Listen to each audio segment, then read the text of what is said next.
Hi guys, Will here. Thanks for joining this video. As I've stated previously in some of my past videos, I want to first stop and thank each and every one of you for your continued support over the last number of weeks. And truthfully, I really enjoy putting these videos together. It's interesting being able to watch these frauditors commit all these crimes and be able to really debunk their crazy theories. So this is a lot of fun for him. But I wanted to talk about this. Right? Do you stop at a green light? What says it's not public? Is there a sign on the door? Where's your sign? Is this public space? Are they allowed to be in this area? Normally, no, this is closed. Yes. Oh, this is where they have the public meeting. Public building and a public employee. I don't need your permission. To be respectful, I'm trying to be. Have the right to fucking record in public lobbies, vestibules, in any area that's not restricted, unless it's only if I'm not getting jurors and witnesses. I can record all of you and all. Say behind this window is private. When I'm standing in public, you cannot trespass with your eyes. So if I'm standing here, in public. Okay, but This isn't a public. I'm in public, sir. I'm asking you to step over. Are you ordering me? Yes, I should have known that this video was going to come sooner than later.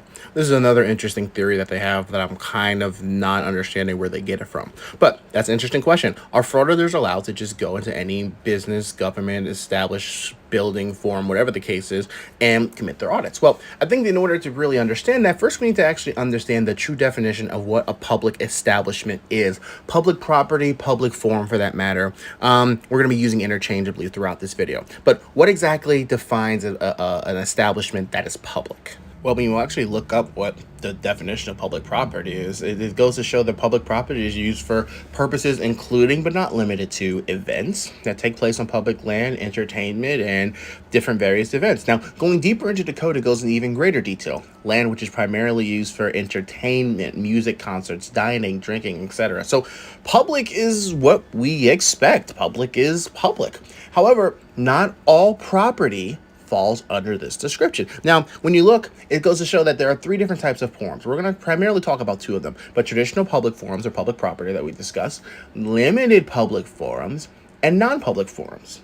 So let's talk about the other two forms. Limited or not or designated forums. This is a forum that is accessible to the public, but the government has the right to regulate the use of the forum or the users of such forums. And we can see this is applicable where you go inside a courthouse, you go inside an office, and there are clear signs or rules inside a forum listing either the requirements of entering such a forum or the restrictions placed upon those using the forum.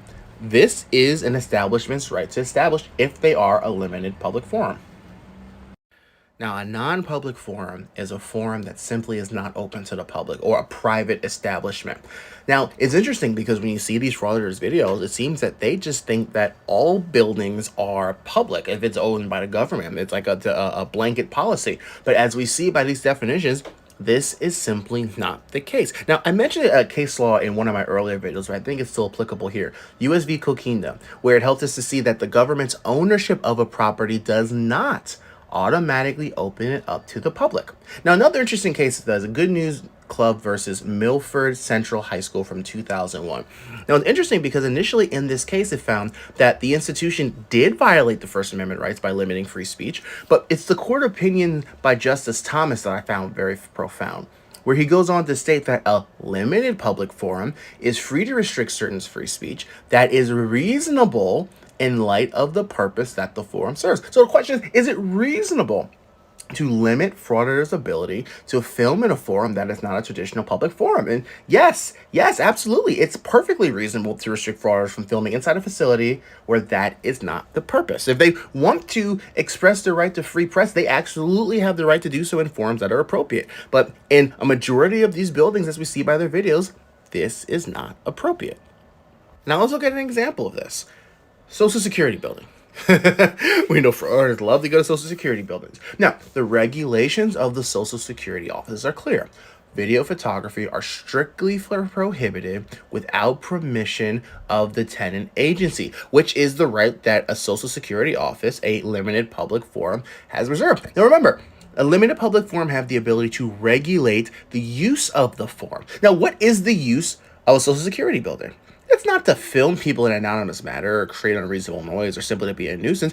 Rather, it's to conduct legal business. Now, this It's a very logical concept. It's a social security office. Personal documents are everywhere. And of course, to protect the safety and the privacy of the patrons, that is why Social Security does this. That's why they reserve the right to regulate what takes place in said establishment as a limited public forum. Now, a traditional public forum like a park, yes, the frauditors have the right to film, but honestly, I never see them filming there. They always go where they create controversy, because someone's filming in a park or filming on a sidewalk, no one cares. But when you go into these government buildings that are not traditional public forums, limited public forums, yes, it's going to create alarm. It's going to annoy and harass individuals, which I personally believe is the purpose of these audits. But this shows that this argument that any building that's owned by the government is public is simply false.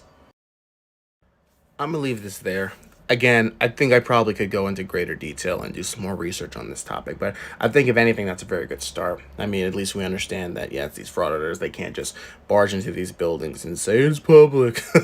But again, thank you all for your continued support. You guys have been absolutely amazing. Please continue to support, like, share, and subscribe this video, and hopefully we'll see you guys next time.